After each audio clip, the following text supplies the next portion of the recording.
Hey everybody, welcome to my kitchen. I thought I'd send out a little video and start sharing with you guys a little bit more about what's been going on here on a day-to-day basis. I've been pretty quiet lately.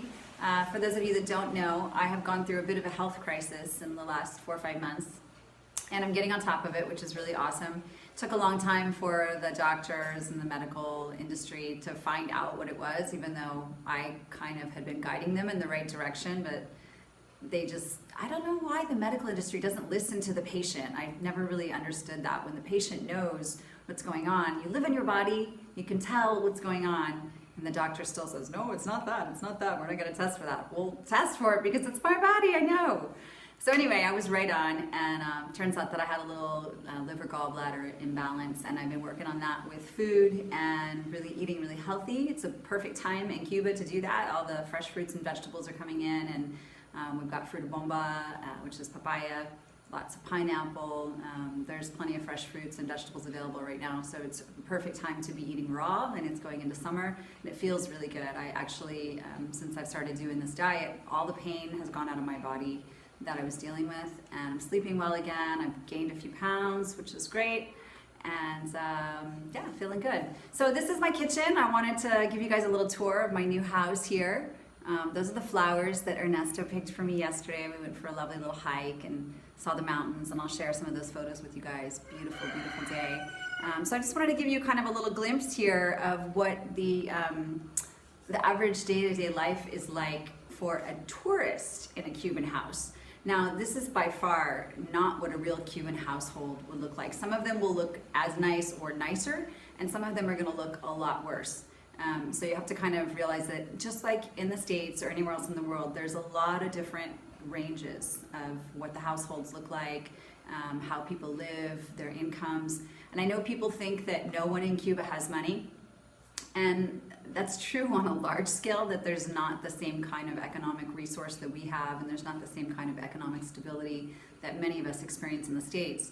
But it's not true anymore that everyone in Cuba is poor, and it's not true, I don't know that it's ever been true, and it's also not true that everyone here is suffering. So there's a range, there's a scale, there's like anywhere else in the world, there are definitely more physical challenges here as far as resources, what you can get, the kinds of foods you can get, simple things like, for example, this is dish soap that I brought from the States. I bring a big bottle of it every time I come, and I just kind of water it down and dilute it so it'll last me a long time.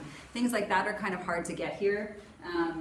This also is another example, olive oil, which is crucial for my diet right now. You can get it, absolutely. The quality, it's variable. Sometimes you can find a good quality one, sometimes you're not really sure. But a bottle like this, normal kind of olive oil size, was $12, and there's another size that they have. It's about the same size, a little bit different bottle, and it's about $15. Now, if you're a Cuban and you're making $20 a month, for example, or if you're really lucky and you're a doctor, or you're like my partner who works in the market, maybe you make $50 a month. Buying a $12 bottle of olive oil is not really something that you're going to do very often because it's just out of your budget. And for example, buying clothes, a pair of shoes, these that I have on, for example, great little flip-flops. If you were to buy those here, they might be $40 or $50, where I could pick them up in the States maybe for 25 or 30. Now, there's some things that are very equivalent.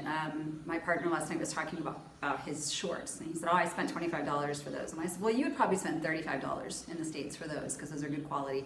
So it just depends on the item and the resources, but a blender, for example, this is one I brought from the States. It's a small little personal one, but a regular size blender here that's might last you a year if you use it regularly, and maybe it isn't going to have a lot of horsepower. It's probably going to be about $35 or $45.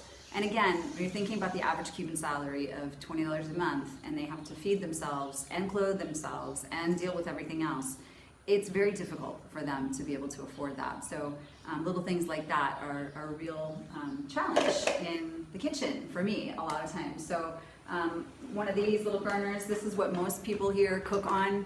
Most people don't have ranges and stove tops. Ovens are practically non-existent here. You very rarely walk into a house where you see an oven. If you see a house like that, it's usually people that either have money from the States, they have family in the States, or they're owning a restaurant and they've got money and they've been able to make it work, or they come from a family that has money and has been sending here. But you really don't see those in the house. I've been looking everywhere for an oven, just to rent a house with an oven, and I haven't found really any. I found one house that had an oven, but it hadn't worked in 15 years. So don't think it's going to be working for me. So yeah, so let me take you and show you around just a little bit so you can see the space. And if you ever want to come visit, come and join me. This is my little patio. This is where I spend most of my time writing. I've been working on my book again. This house has allowed me opportunity to have a little more sanctuary. It's really quiet and peaceful. We also have a really cool upstairs balcony. It's pretty hot today, so I'm not sure I'm going to take you up there because I don't feel like getting in the sun. But yeah, I'll just take you through a quick walk through the house. Bathroom, so these suicide showers, we like to call them. These are very common here. It's what the hot water system is. Some people do have a hot water heater system as well, but the suicide showers are the most common. This is our bedroom, which I'm going to bypass mostly because it's a little messy. You don't always have closets in Cuba, so I have to figure out where to put your clothes. My little dining room where I do my Spanish study, have my classes, and my little living room. So cute. And I liked this place because it actually had a couch, which my other house didn't have a couch. And this is the street outside.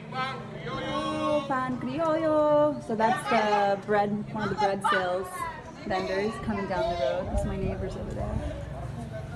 Yeah, so this is my little home, my little village. Hope you guys will come see me soon and visit in Trinidad, and I'll try to share a little bit more often and give you a little more insight into the daily life here, and try to do a little more video blogging so that you can get more perspective. Have a great day. Bye.